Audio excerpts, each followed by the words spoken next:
अस्सलामुअलैकुम, welcome to my channel. Lecture number 30 है electromagnetic waves. हमारे पास क्या था कि इसका फर्स्ट पॉइंट है before the investigations of James Clerk Maxwell around 1865 the known laws of electromagnetism were. इसका हमारे पास फर्स्ट पॉइंट है before Gauss law of electricity.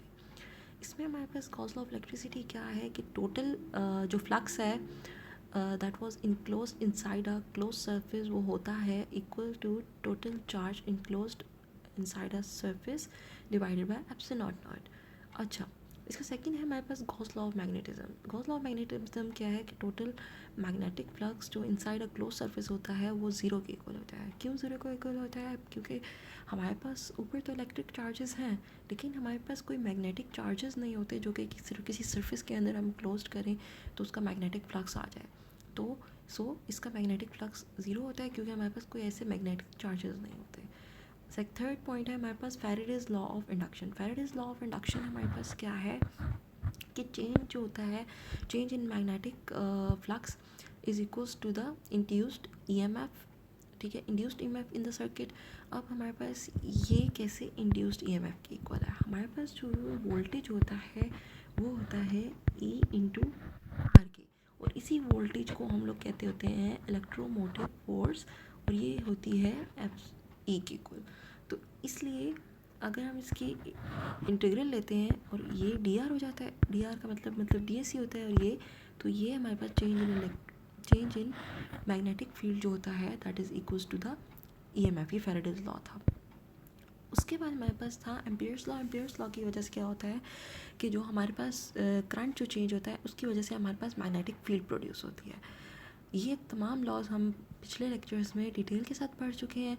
Maxwell से पहले ये 4 लॉज थे, लेकिन जब मैक्सवेल्स ने इन्वेस्टिगेशंस शुरू की तो उन्होंने कहा कि एम्पियर्स लॉ में कुछ मॉडिफिकेशन करनी है। कुछ उन्होंने मॉडिफिकेशन की। वो क्या मॉडिफिकेशन थी, किस एक्सपेरिमेंट के बिना पे उन्होंने ये मॉडिफिकेशन की, अभी हम आगे देखते हैं। उन्होंने कहा कि जो 4 लॉज हमने पढ़े हैं वो कंसिस्टेंट नहीं है कंजर्वेशन ऑफ चार्ज के साथ। कैसे? उन्होंने क्या किया, उन्होंने एक एक्सपेरिमेंट किया। उस एक्सपेरिमेंट में उन्होंने क्या किया कि ये क्या है, प्लेट्स है कैपेसिटर की, उसने उनको बैटरी के साथ अटैच करवाया और एक स्विच कर दिया, स्विच लगाया। ठीक है, जब उन्होंने इस स्विच को ऑन किया, जो चार्जेस थे, जो negative terminal of the battery था, उसने इस कैपेसिटर के ऊपर जो पॉजिटिव चार्जेस थे उनको अट्रैक्ट करना शुरू कर दिया। तो मतलब जितने पॉजिटिव चार्जेस थे वो इस negative terminal of the battery की तरफ अट्रैक्ट हो गए, और जितने नेगेटिव चार्जेस थे इस कैपेसिटर के ऊपर वो positive terminal of the battery की तरफ होने शुरू हो गए। देख रहे हैं? ठीक है, तो फिर क्या हुआ, यहाँ पे हमारे पास जब नेगेटिव चार्जेस यहाँ गए तो पीछे हमारे पास पॉजिटिव चार्जेस रह गए यहाँ पे प्लेट पे ऊपर, और इधर से जब पॉजिटिव चार्जेस इधर अट्रैक्ट हो गए तो यहाँ नेगेटिव चार्जेस रह गए। फ्लो ऑफ चार्जेस किस साइड में था? इस साइड पे। करंट किस डायरेक्शन में जाएगा? Opposite direction of flow of current. मतलब अगर चार्जेस इस डायरेक्शन में है तो फ्लो हमारे पास करंट का दूसरी डायरेक्शन में होगा।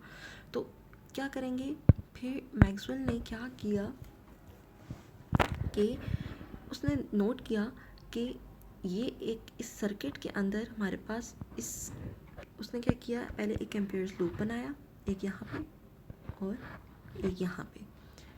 उसने क्या किया, यहाँ पे एक कैंपस नीडल रखा, इस कैंपस नीडल ने डिफ्लेक्शन शो की। तो उसका मतलब था कि चार्जेस फ्लो कर रहे थे जिसकी वजह से करंट पैदा हो रहा था, करंट की वजह से हमारे पास इलेक्ट्रिक फील्ड चेंज हो रही थी, और इलेक्ट्रिक फील्ड की वजह से हमारे पास मैग्नेटिक फील्ड प्रोड्यूस हुई, जिसकी वजह से इस कैंपस नीडल ने डिफ्लेक्शन शो किया। फिर उसने वही कैंपस नीडल को इस स्पेस के दरमियान रखा। जब उसने स्पेस के दरमियान रखा तो हमारे पास जो कैंपस नीडल था उसने दोबारा से डिफ्लेक्शन शो की, और उतनी ही डिफ्लेक्शन शो की जितनी इधर कैंपस नीडल ने की। तो मतलब इसका यहाँ पे भी कोई चार्ज प्रेजेंट था जिसकी वजह से एक मैग्नेटिक फील्ड प्रोड्यूस हो रहा है, और वो हमारे पास डिफ्लेक्शन शो कर रहा है कैंपस नीडल। तो उसने कहा कि ये पॉजिटिव से नेगेटिव की तरफ कुछ इलेक्ट्रिक फील्ड लाइंस जा रही हैं, और इनकी वजह से करंट पैदा हो रहा है जिसको उसने नाम दे दिया डिस्प्लेसमेंट करंट का। ये सारी स्टोरी थी मैक्सवेल की डिस्प्लेसमेंट करंट के पीछे। अच्छा जी, फिर उसने कहा अब उसने कहा कि एम्पियर्स लॉ जो होता है इनकन्सिस्टेंसी देता है। कैसे इनकन्सिस्टेंसी देता है कि हमारे पास एम्पियर्स लॉ ने कहा था कि जितना मैग्नेटिक फ्लक्स इस लूप में है उतना ही मैग्नेटिक फ्लक्स इस लूप में नहीं है, क्योंकि यहाँ पे कोई चार्जेस नहीं है।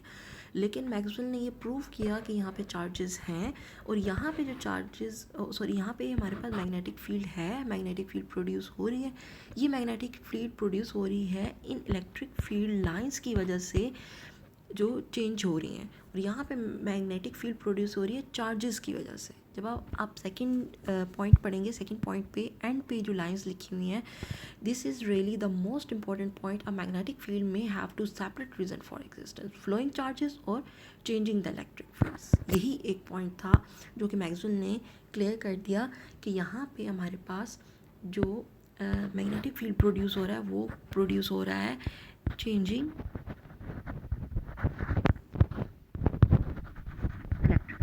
से, ठीक है। और यहाँ पे किसकी वजह से पूछ रहे हैं? फ्लो ऑफ चार्जेस की वजह से, ठीक है, समझ आ गई? अच्छा जी, फिर एम्पियर्स लॉ को मॉडिफाइड कैसे किया? उन्होंने एम्पियर्स लॉ को मॉडिफाइड कर दिया। पहले तो एम्पियर्स लॉ क्या था, ये यू नॉट आई के इक्वल था। उन्होंने अब आई को कहा कि आई एक तो सर्किट का करंट था जो सर्किट में घूम रहा था, और एक हमारे पास डिस्प्लेसमेंट करंट था जो कैपेसिटर्स के दरमियान एक स्पेस थी उसमें था। इन दोनों का सम ले लिया। फिर उन्होंने कहा जो आई डी है वो epsilon not D electric flux. अब वो कैसे आया, ये डिस्प्लेसमेंट करंट कैसे आया? उन्होंने कहा कि जब चार्ज जो करंट जो होता है जो फ्लो कर रहा है सर्किट में, that is equal to I is equal to D Q over D T, but charge on capacitor ये है, पीछे हम ये पढ़ चुके हैं।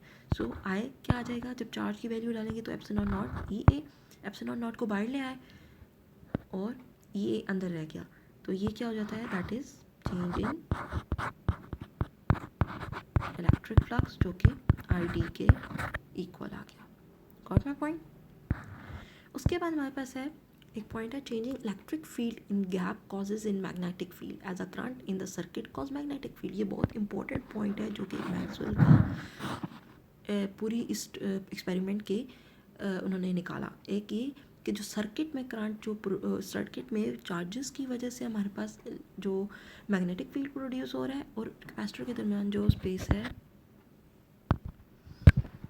कि हमारे पास जो इलेक्ट्रिक फील्ड की चेंजेस की वजह से जो कि गैप कैपेसिटर्स में हमारे पास इस गैप में जो इलेक्ट्रिक फील्ड की चेंजेस हो रही थी इन कैपेसिटर्स की प्लेट के दरमियान, उसकी वजह से जो मैग्नेटिक फील्ड प्रोड्यूस हुआ था वो, और एक सर्किट के अंदर जो हमारे पास मैग्नेटिक फील्ड प्रोड्यूस हुआ था due to the flow of charges, वो था। क्लियर हो गया पॉइंट? अच्छा जी, then we have an existence of magnetic field for two reasons. ये मैंने अभी आप लोगों को पॉइंट बता दिया है। ये एक फ्लोइंग चार्जेस की वजह से था और एक चेंजिंग इलेक्ट्रिक फील्ड की वजह से था जो कि कैपेसिटर्स की प्लेट के दरमियान था। अच्छा जी, फिर उसके बाद हमारे पास फेमस मैक्सवेल्स की इक्वेशंस क्या आ गई। ये 3 इक्वेशंस जो थी ये वैसी की वैसी ही रहेंगी। हमारे पास जो चेंजेस आ रही है that was in the Ampere's law. Ampere's law में हमारे पास एक सर्किट का करंट आ जाता है और दूसरा हमारे पास डिस्प्लेसमेंट करंट आ जाता है, ठीक है। सिर्फ इसमें ये चेंजेस आएंगी एम्पियर्स लॉ में। When both the electric and magnetic field are present at a point, the total force acting upon a charge is vector sum of electric and magnetic force। ये हम ऑलरेडी पिछले lectures में पढ़ चुके हैं, सो इनकी शायद रिवीजन की ज़रूरत नहीं है। उसके बाद मैं था एम इलेक्ट्रोमैग्नेटिक वेव्स जो थी फर्स्ट प्रेडिक्ट की गई थी मैक्सवेल से, लेकिन एक्सपेरिमेंटली जो डिस्कवर किया गया था that was discovered by hertz. उसके बाद हमारे पास है एक वेव की डायग्राम बनी हुई है, उसमें उन्होंने वेवलेंथ का बताया हुआ है कि इधर से लेकर ये this is a total wave. Got my point? और अगर इस तरह नहीं लेंगे तो दिस विल बी द, इस तरह ये इस पॉइंट से लेकर इस पॉइंट तक जो होगी एक टोटल वेव बनेगी दैट इज़ लैम्डा के इक्वल आ जाती है। और ये पॉइंट जो होता है दैट इज़ नोड, ओके। उसके बाद जो लैम्डा होता है that is inversely proportional to F.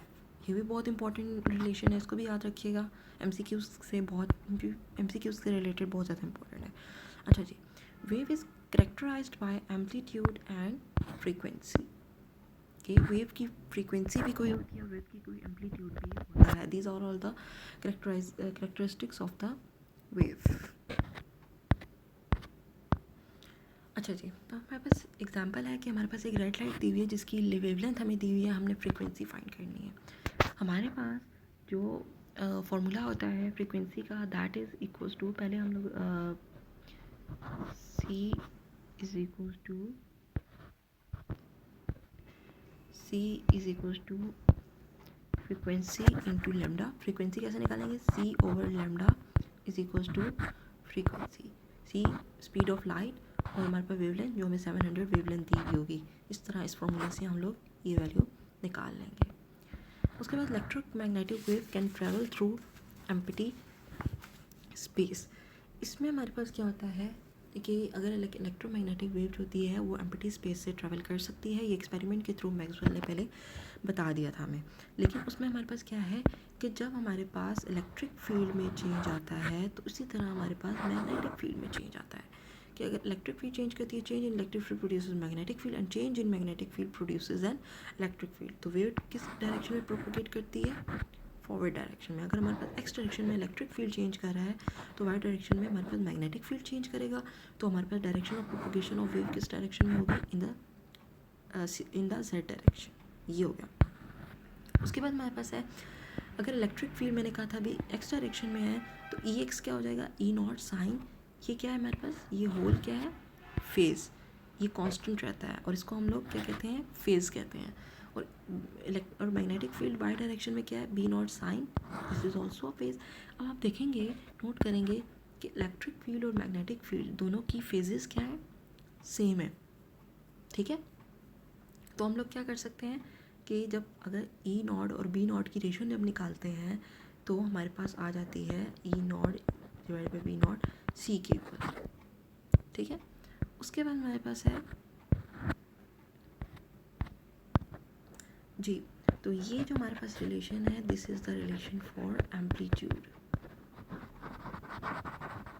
Relation for amplitude. ठीक है. अच्छा जी, उसके बाद हमारे पास एंटीना रिसेप्शन. एंटीना रिसेप्शन क्या होती है ये आप लोगों को मैं एक एग्जांपल के थ्रू समझा देती हूँ. जो आप लोगों के नोट्स में लिखा हुआ है ये उसी से ही मिलता जुलता है. काइंडली आप इसको एक दफ़ा मैं आप लोगों को समझा रही हूँ, आप सुनिएगा. हमारे पास क्या होता है कि जो रिमोट कंट्रोल गाड़ियाँ होती हैं, जो हमारे पास गाड़ी होती है उसमें हमारे पास सेल्स डलते हैं. ये जो सेल्स होते हैं ये एक एज आ बैटरी के तौर पर काम करते हैं. तो जब हम बटन प्रेस करते हैं, हमारे पास रिमोट का जब हम बटन प्रेस करते हैं तो हमारे पास जो होते हैं करंट एक करंट जो होता है हमारे पास उसके रिमोट कंट्रोल के एंटीना में जाता है. वो करंट क्या होता है कि हमारे पास चार्जेस जो होते हैं वो हम चार्जेस को फोर्स करवाते हैं कि वो रैपिडली मूव करें एक स्मॉल पीस ऑफ वायर में. उस चार्जेस के मूव करने की वजह से हमारे पास जो होता है एक इलेक्ट्रिक फील्ड बनता है और इस इलेक्ट्रिक फील्ड की वजह से हमारे पास मैग्नेटिक फील्ड प्रोड्यूस होता है. तो इस मैग्नेटिक फील्ड की प्रोडक्शन की वजह से हमारे पास एक इलेक्ट्रोमैग्नेटिक वेव निकलती है जो कि जाके हमारी गाड़ी की जो हमारे पास गाड़ी का एंटीना होता है उसके साथ जाकर टकराती है. तो जब वो क्या करता है, जब इलेक्ट्रॉन जो इनकमिंग वेव होती है उसकी भी कोई इलेक्ट्रिक फील्ड होती है तो वो फोर्स करती है इलेक्ट्रॉन्स को to run and up and down antenna wire. जो एंटीना वायर होती है रिमोट कंट्रोल गाड़ी का, उसमें up and down electrons move करना शुरू करते हैं जिसकी वजह से एक टाइनी इलेक्ट्रिक करंट प्रोड्यूस होता है. और ये करंट जो होता है एम्पलीफाइड होता है और जिसकी वजह से हमारे पास फिर गाड़ी मूव कर सकती है. This is the whole story in behind the antenna reception. ये आप लोग अपने नोट से पढ़ेंगे तो आप लोग को क्लियर हो जाएगा. अच्छा जी, जैसा कि हमने देखा है कि अगर इलेक्ट्रिक फील्ड होता है उसकी डायरेक्शन परपेंडिकुलर टू होती है डायरेक्शन ऑफ मूवमेंट में. ठीक है. जैसा कि अगर इलेक्ट्रिक फील्ड इस डायरेक्शन में है तो हमारे पास इस वेव की प्रोपोगेशन इस डायरेक्शन में होगी. तो अगर ये डायरेक्शन हमारे पास फिक्स्ड होती है तो हम लोग क्या कहते हैं कि wave is propagating in x direction. तो हम ये कह सकते हैं कि ये हमारे पास वेव क्या है? पोलराइज्ड, लीनियरली पोलराइज्ड है. अच्छा जी, जो मोस्ट सोर्सेज होती हैं जैसे कि कैंडल है, सन है या कोई भी बल्ब है, वो अनपोलराइज लाइट प्रोड्यूस करती है. ठीक है. क्योंकि उनकी जो हमारे पास फिक्स डायरेक्शन कोई नहीं होती. कोई डायरेक्शन नहीं होती, इलेक्ट्रिक फील्ड की कोई फेज डेफिनेट नहीं होता, रैंडम पोलराइजेशन इसको हम कहते हैं। अच्छा जी, लीनियर पोलराइज्ड इन एक्स डायरेक्शन। लीनियर पोलराइजेशन के हमारे पास क्या होता है, अगर सपोज इलेक्ट्रिक फील्ड हमारे पास एक्स डायरेक्शन में है और वाई डायरेक्शन में हमारे पास इसकी मैग्नेटिक फील्ड होगी, क्योंकि हमने कहा हुआ है कि इलेक्ट्रिक फील्ड अगर आपस में और जो हमारे पास मैग्नेटिक फील्ड है दे आर आपस में परपेंडिकुलर, तो हमारे पास अभी हमने कहा था कि जो हमारे पास वेव प्रोपेगेट करेगी वो इस डायरेक्शन में प्रोपेगेट करेगी, वो इलेक्ट्रिक फील्ड के परपेंडिकुलर होगी, तो हमारे पास ये क्या वेव पोलराइज्ड हो जाएगी। ये रिलेशन हम लोग ऑलरेडी पहले पढ़ चुके हैं, ये वाला। अगर हमारे पास ई एक्स में इलेक्ट्रिक फील्ड है तो other components are zero. If wave is polarised an angle theta, अगर एंगल थीटा पे वेव पोलराइज्ड कर रही है तो फिर क्या हो जाएगा कि एक्स डायरेक्शन में हमारे पास क्या होता है, ये एम्पलीट्यूड का मैक्सिमम जो है उसका कॉस थीटा लग जाएगा, और अगर वाई डायरेक्शन में तो it will become sine theta. तो आगे हमारे पास फेज वैसी ही रहेगी और जेड डायरेक्शन में हमारे पास इलेक्ट्रिक फील्ड ज़ीरो होगी। मतलब सपोज इलेक्ट्रिक फील्ड जो है एक्स डायरेक्शन में है तो इलेक्ट्रिक फील्ड इलेक्ट्रिक फील्ड जो होगी जेड डायरेक्शन में हमारे पास ज़ीरो हो जाएगी। इसी तरह अगर हमारे पास इलेक्ट्रिक फील्ड मैग्नेटिक फील्ड हमारे पास वाई डायरेक्शन में है तो मैग्नेटिक फील्ड बाकी आर कंपोनेंट्स में ज़ीरो होगी। समझ आ गई आपको ये बात? अच्छा जी, आप इनकी डेरिवेशंस जो हैं हमारे अपन नोट्स में, हमारे सब्जेक्ट्स में, हम जो है अभी सिर्फ इंट्रोडक्शन टू फिज़िक्स कर रहे हैं तो इसमें नहीं है, तो आपको ये इसी तरह याद करना होगा। सिर्फ आपको थोड़े से कंसेप्ट बनाने हैं। कंसेप्ट क्या है कि अगर हमारे पास एक्स डायरेक्शन में है तो कॉस थीटा आता है, क्योंकि हमारे पास जो एक्स डायरेक्शन में कंपोनेंट हम लेते हैं कॉस थीटा लेते हैं, और अगर वाई डायरेक्शन में तो वाई कंपोनेंट में हम लोग जो लेते हैं साइन थीटा लेते हैं। ठीक है। अच्छा जी, electromagnetic wave from unpolarized source can be polarize by passing through simple polarizer. कि हमारे पास अगर इलेक्ट्रोमैग्नेटिक वेव है वो एक अनपोलराइज सोर्स से आ रही है, सपोज सन से आ रही है, कैंडल से आ रही है, तो उसको हम पोलराइज कर सकते हैं। कैसे पोलराइज कर सकते हैं? हम एक मेटल की प्लेट लेते हैं और उसमें हमारे पास स्लिट्स बनाते हैं, और इस माइक्रोवेव से सपोज माइक्रोवेव ओवन की जो हमारे पास इलेक्ट्रोमैग्नेटिक वेव्स हैं वो अनपोलराइज है, तो हम उस मेटल प्लेट से इन वेव्स को गुजारेंगे। जो हमारे पास वेव्स इसके हमारे पास जो वेव्स होंगी, अगर जो हमारे पास माइक्रोवेव ओवन की जो वेव्स होंगी वो अगर इलेक्ट्रिक फील्ड के परपेंडिकुलर मूव कर जाएंगी तो वो पोलराइज्ड हो जाएंगी, और बाकी तमाम रेज जो होंगी अनपोलराइज्ड रहेंगी। ठीक है।